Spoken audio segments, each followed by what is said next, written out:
Allah beserta kita di setiap musim. Herodes mati, nampaklah malaikat Tuhan kepada Yusuf dalam mimpi di Mesir, katanya, setibanya di sana, Bapak Ibu serta saudara yang dikasih Tuhan, tidak banyak yang tahu bahwa ketika Yesus lahir 2000 tahun yang lalu, dia pernah meninggalkan Israel dan menetap di satu negara di luar Israel.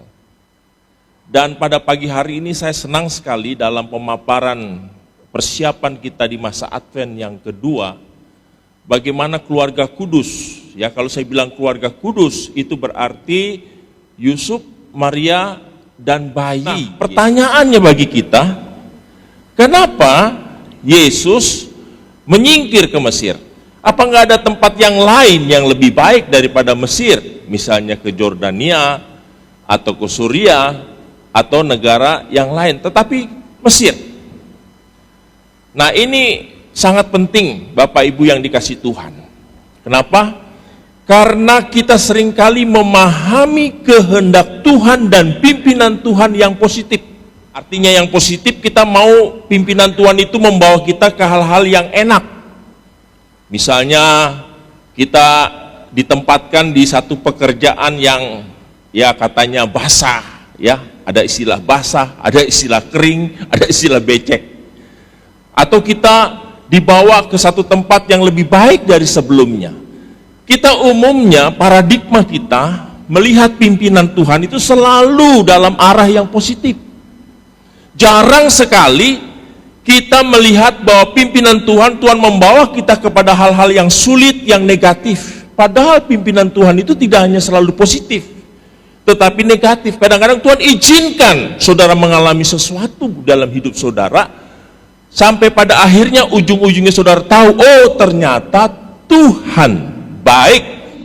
Kita sebagai manusia yang terbatas seringkali ngedumel, apa-apaan nih Tuhan, saya sudah setia dengan Engkau, saya sudah taat sama Engkau, tiap minggu saya ke gereja tidak online, tapi onsite. Oleh sebab itu mari kita melihat bagaimana keluarga kudus dibawa Tuhan untuk ke Mesir. Kenapa?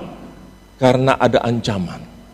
Dan Tuhan tahu bahwa Mesir tempat yang paling aman, sekalipun nanti kita lihat untuk pergi dari Bethlehem ke Mesir itu penuh dengan perjuangan. Setelah orang-orang Majus itu berangkat menemui Raja Herodes, nampaklah malaikat Tuhan kepada Yusuf dalam mimpi dan berkata, bangunlah, ambillah anak itu serta ibu ke Mesir dan tinggallah di sana sampai aku berfirman kepadamu, karena Herodes akan mencari anak itu untuk membunuh dia. Jadi Yesus atau keluarga kudus pergi ke Mesir oleh karena Tuhan suruh. Karena Tuhan suruh, bukan oleh karena kemauannya sendiri. Yusuf sendiri mungkin gak suka pergi ke Mesir, karena orang Israel sama Mesir itu musuh bebuyutan. Saudara ingat bagaimana Musa waktu membawa orang Israel keluar dari Mesir, ketika mereka diperbudak selama 420 tahun, begitu berjuang sampai Tuhan akhirnya izinkan 10 tulah terjadi.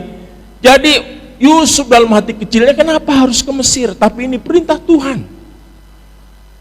Yusuf taat pergi ke Mesir.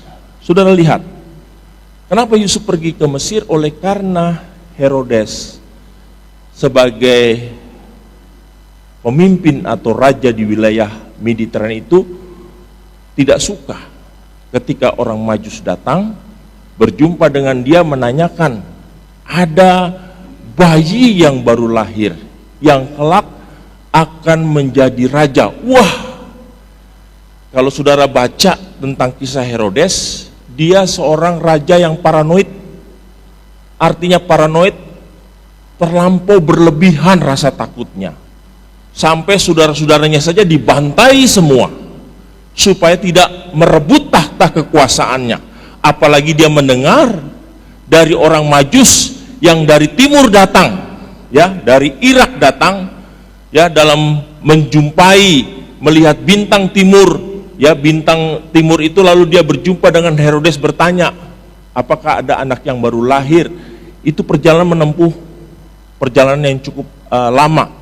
Ketika Herodes mendengar bahwa ada anak yang lahir yang kelak menjadi pemimpin, dia sebagai raja yang paranoid, dia langsung memberikan ultimatum, semua bayi yang ada di Bethlehem itu harus dibunuh.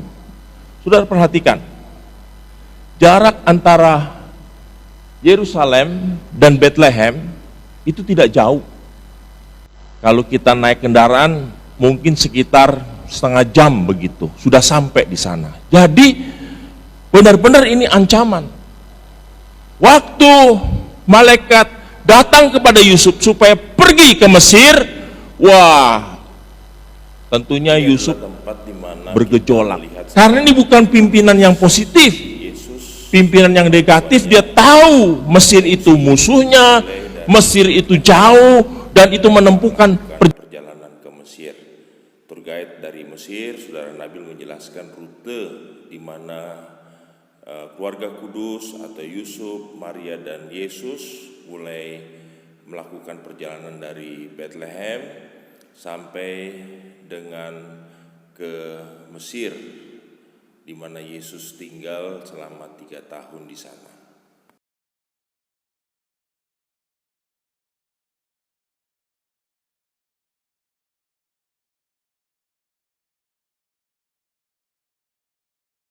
Bukan dongeng.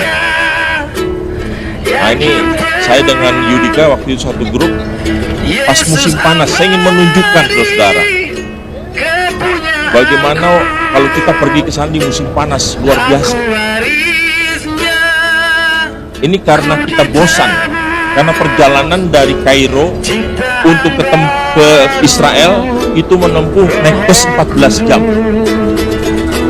Jadi untuk mengisi kebosanan kita nyanyi di bus. Semua kita nyanyi, tentu bukan nyanyi lagu dunia. Ya.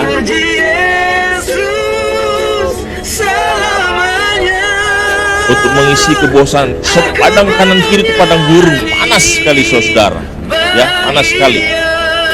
Bagaimana keluarga kudus berjalan di padang gurun yang begitu, tetapi karena kali bersungut-sungut, mereka seringkali berbantah-bantah, maka mereka disebut bangsa yang tegar tengkoh. Waktu di bawah, kita naik bus saja, saudara lihat ya, bagaimana situasi di sini ya, begitu sangat berat ya, apalagi mereka yang berjalan.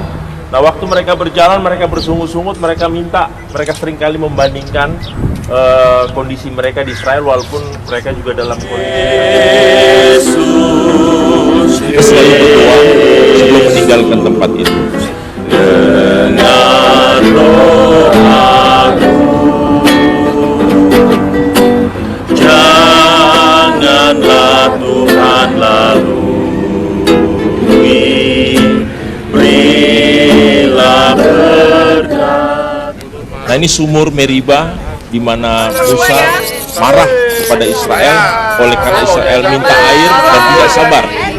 Akhirnya dia pukul batu dan keluar sumur air yang pahit. Saudara, bayangkan keluarga kudus dengan bayi yang masih kecil dari Israel berjalan berhari-hari hanya bertiga untuk mengungsi ke Mesir. Sepertinya Tuhan tidak peduli, sepertinya Tuhan masa bodoh begitu. Nah, saudara yang dikasih Tuhan, lihat pelajaran apa yang bisa kita dapatkan dari cerita ini, saudara yang dikasih Tuhan. Mengungsi ke Mesir, ada 2 hal. Yang pertama, kita melihat bagaimana cara Allah menolong dan menyelamatkan. Kadang-kadang cara Allah menolong menyelamatkan tidak sesuai dengan ekspektasi kita. Ekspektasi kita maunya kita dibawa kepada pimpinan yang positif, yang enak, yang tidak bergumul, yang tidak sulit, semuanya yang kita dapat dengan gampang dan instan. Tetapi Tuhan mereka-reka yang baik, sehingga Tuhan izinkan keluarga kudus mengungsi ke Mesir dengan segala resiko yang mereka hadapi, mereka harus berjalan berhari-hari dengan terik matahari yang begitu menyengat di padang gurun yang begitu tandus, saudara-saudara. Tetapi itu Yusuf lakukan. Dia tidak berbantah. Karena apa? Dikatakan saudara, Yusuf adalah pribadi yang tulus. Dia taat. Dia taat kepada Tuhan. Dia tidak berbantah. Begitu dia mendengar pesan yang disampaikan malaikat, maka Yusuf pun bangun. Diambilnya anak itu serta ibunya malam itu juga, saudara. Setelah mendapat pesan dari malaikat, malam itu juga. Lalu dikatakan, lalu menyingkirlah ke Mesir. Tentu dalam hati, aduh Tuhan, saya nggak mau. Ya, Tuhan kan punya kuasa, Tuhan kan punya otoritas, Tuhan kan punya kedaulatan. Kenapa tidak melakukan hal-hal yang spektakuler, mujizat, supaya saya tidak perlu ke Mesir?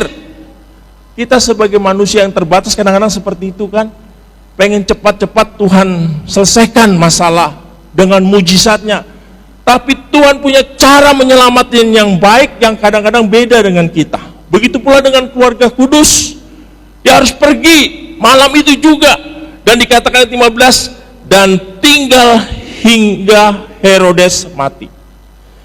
Dikatakan hal itu terjadi supaya genaplah yang difirmankan Tuhan oleh Nabi, ya, dari Mesir kupanggil anak. Luar biasa, saudara. Kenapa Tuhan tidak lakukan seperti waktu bangsa Israel dibawa keluar oleh Musa? Dia memberikan 10 tulah dan melakukan mujizat yang spektakuler, ya, membelah Laut Teberau, Laut Merah, supaya orang Israel bisa menyeberang. Nah, ini menarik, saudara-saudara. Kenapa Tuhan perlu mendemonstrasikan kuasanya kepada orang Israel yang sudah 420 tahun diperbudak dengan cara seperti ini? Karena mereka sudah 3 generasi atau 4 generasi, mereka itu sudah dikuasai oleh Mesir dan mereka punya ketakutan yang luar biasa terhadap Mesir.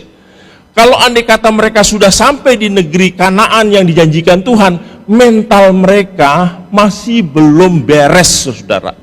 Dan Tuhan tunjukkan untuk menghapus memori, ya, untuk menghapus memori supaya mereka hanya tahu bahwa Allah Abraham, Ishak dan Yakub, Yahweh adalah Allah yang berkuasa. Tuhan perlu menunjukkan kuasanya dengan membelah Laut Teberau.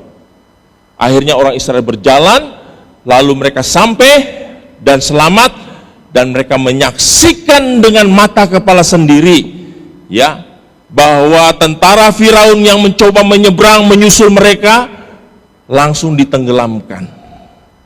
Jadi memori yang Tuhan isi, memori bagaimana mereka melihat Allah yang berkuasa, supaya pikiran budak, mental budak itu dihapus, saudara.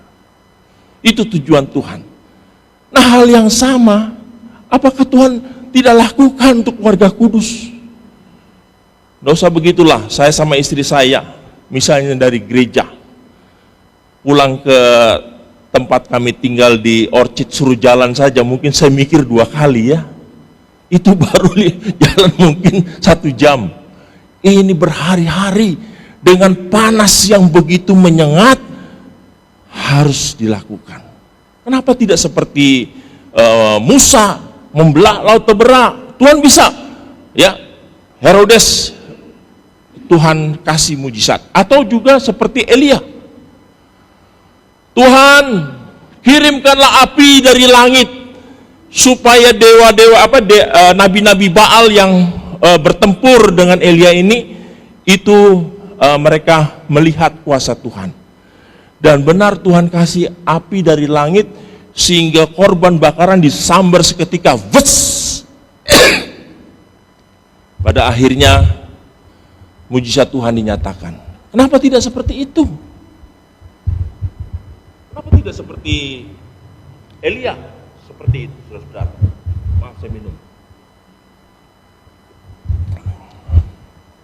Atau yang lebih ekstrim lagi, ya, seperti Elisa.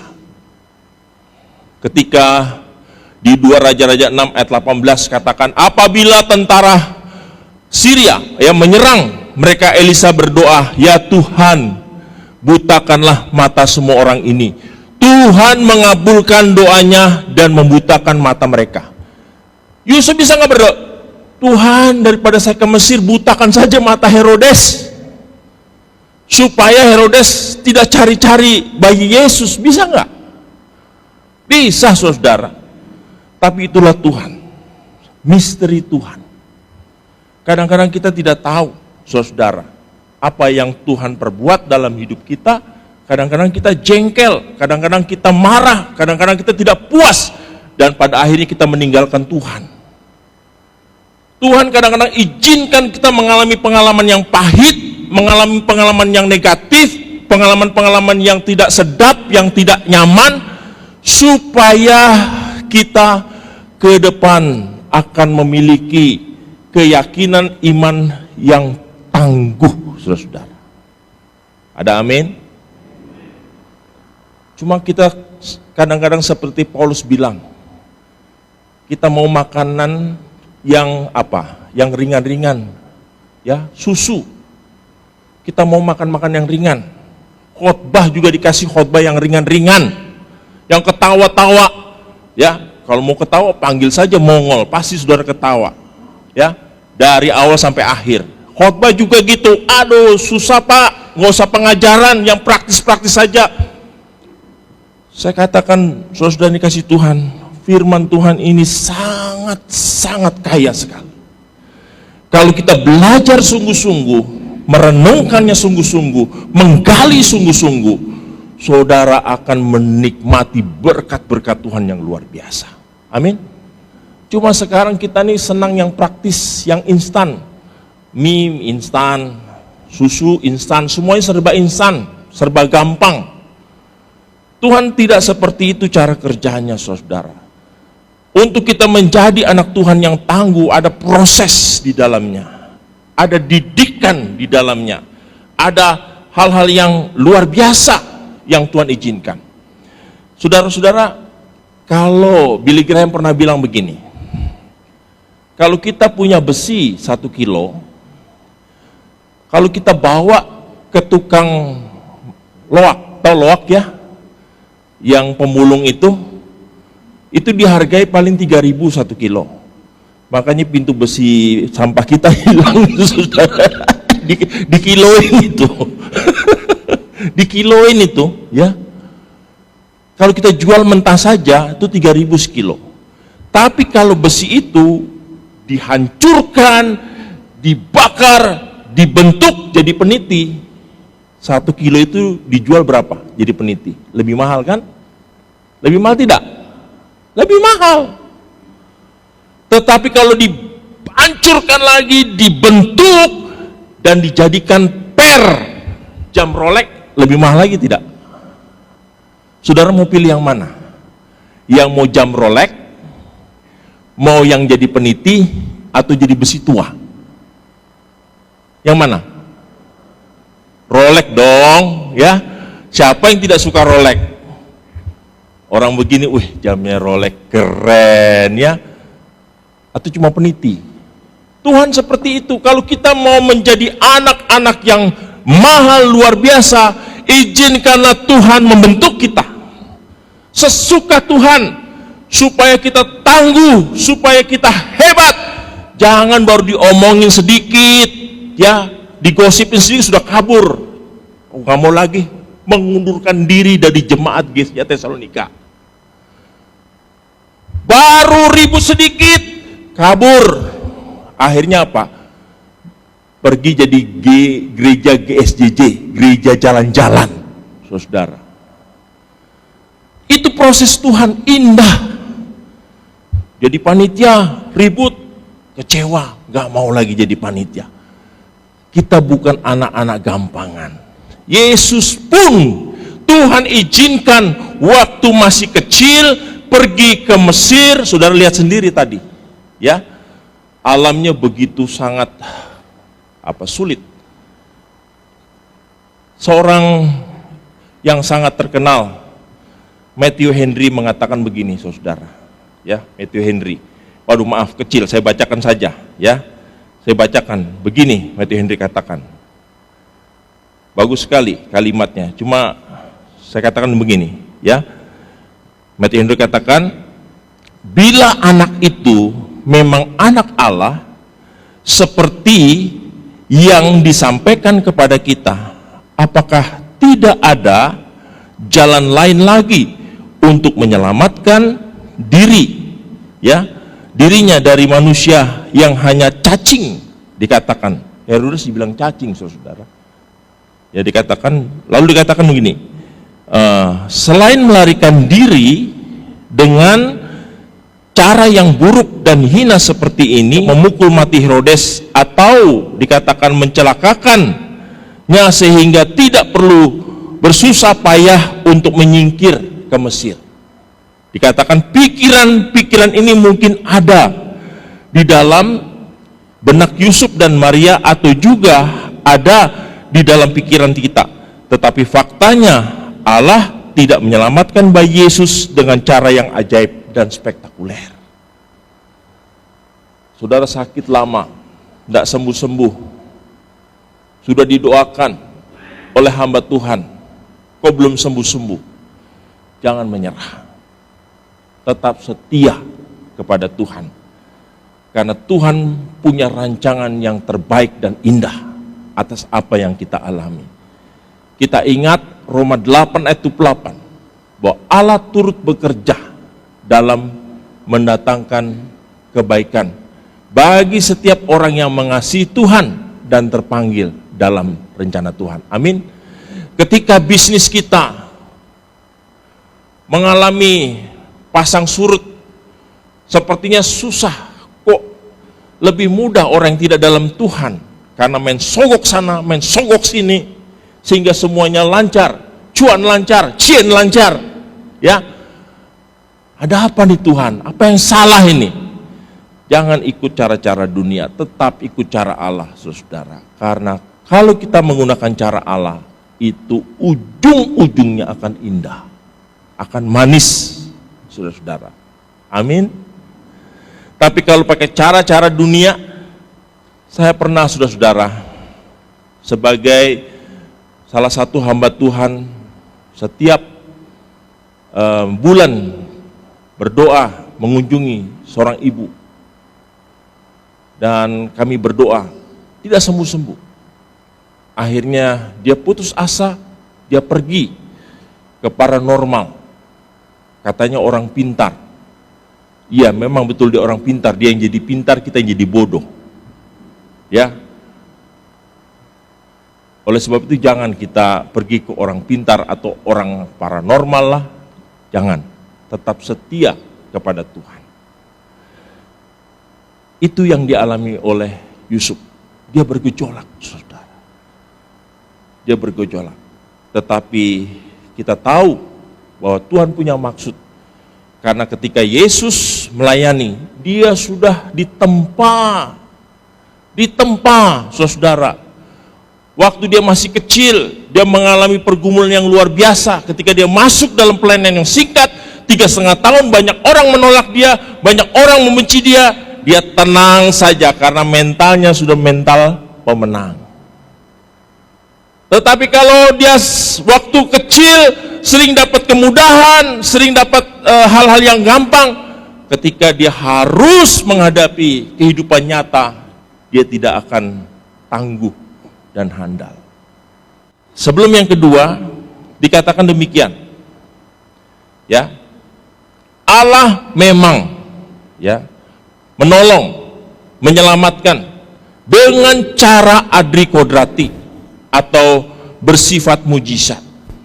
Tetapi sering Allah menggunakan dengan cara yang tidak biasa, yang kodrati, yang umum.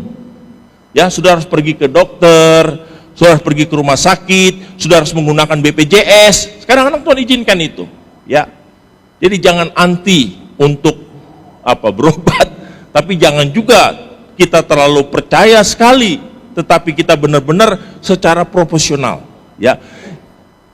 Karena apabila itu mengharapkan pertolongan Tuhan, jangan berpikir bahwa Tuhan akan selalu menolong dengan cara yang bersifat mujizat, sehingga kita lalu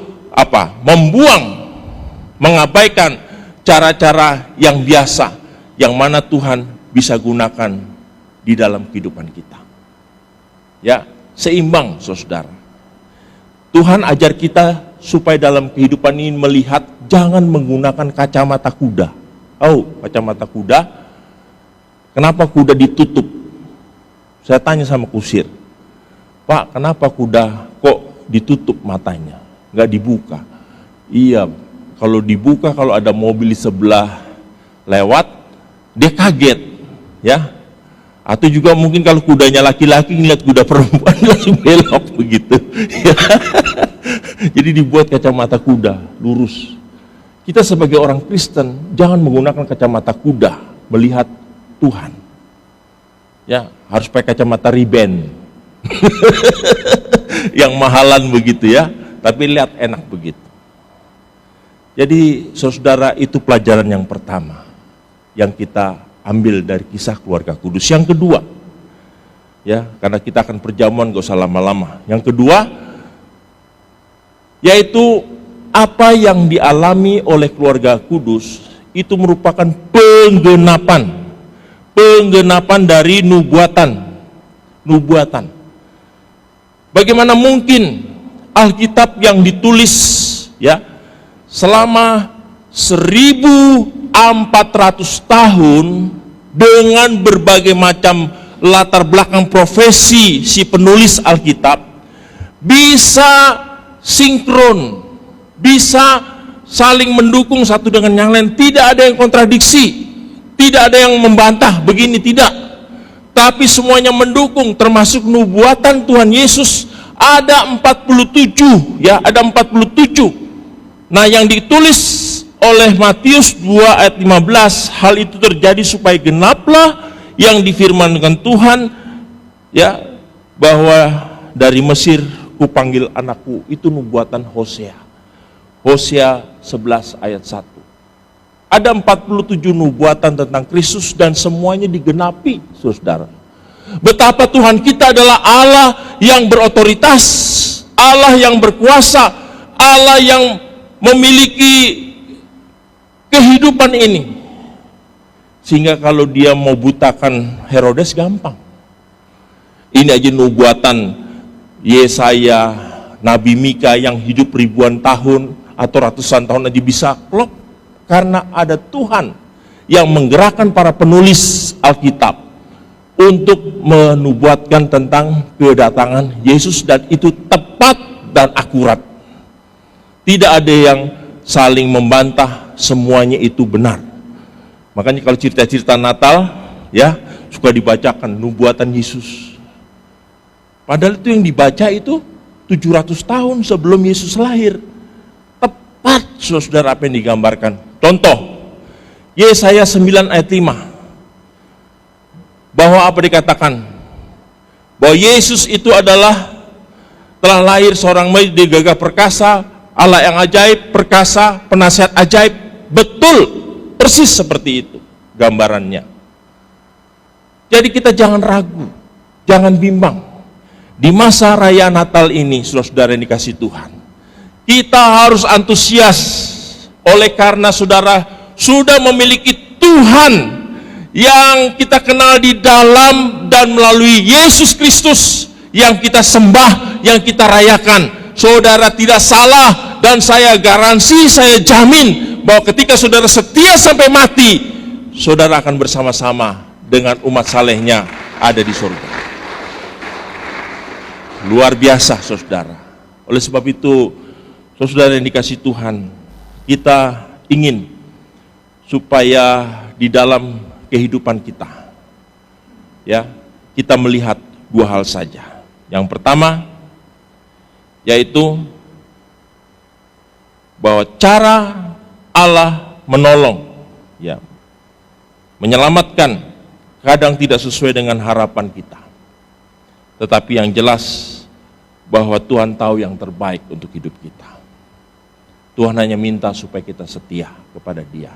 Yang kedua, pengenapan nubuatan-nubuatan adalah bukti nyata bahwa Allah, Dia berkuasa dan Dia memiliki kehidupan atas hidup kita. Biarlah firman Tuhan yang singkat pada pagi hari ini, di Minggu Advent kedua, kita pegang dan kita sungguh-sungguh bersyukur kepada Tuhan bahwa kita sudah menyembah Allah yang benar dan hidup. Tuhan memberkati kita.